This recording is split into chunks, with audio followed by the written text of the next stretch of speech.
हम मीनू झा उपस्थित छी एकटा मधुश्रावणी पाबनिक गीत लऽ कऽ। एहि गीत के रचनाकार आदरणीय श्री मणिकान्त झा जी छथिन। आशा करै छी अहाँ सबके नीक लागत। धन्यवाद। जय मिथिला, जय मैथिली। चलू पुइरे आबी बहिना हकार,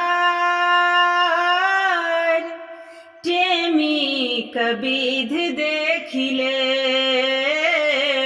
मधुश्रावणिक छै त्योहार, टेमी कविध देखि लेब, चलू पुइरे आबी बहिना हकार, टेमी कविध देखि लेब।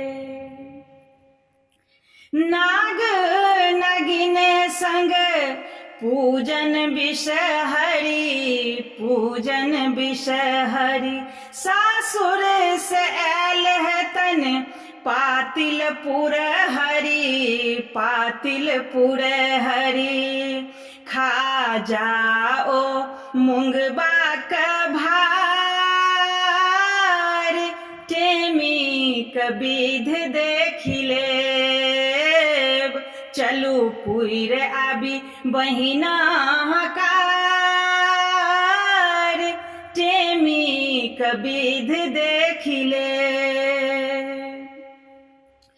ओझा की ठाकुर चाहे मिसर जी, चाहे मिसर जी, आकी होथी पाठक चौधरी कुंवर जी, चौधरी कुंवर जी, कर बनी हुनको देखार, टेमी कविध देखि लेब, चलू पुइरे आबी बहिना हकार, टेमी कविध देखि लेब।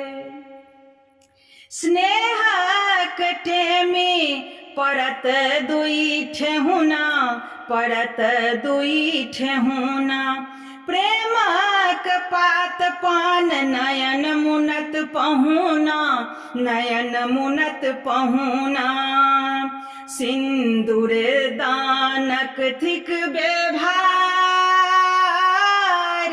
टेमी कविध देखि लेब, चलू पुइरे आबी बहिना हकार,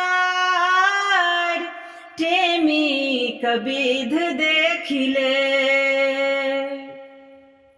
सोहागक रक्षा करथिन महादेव, करथिन महादेव, मणिकान्त गीत गाबी गौरी पूजा देव, गौरी पूजा देव, भरी मिथिला में एकरे बहार,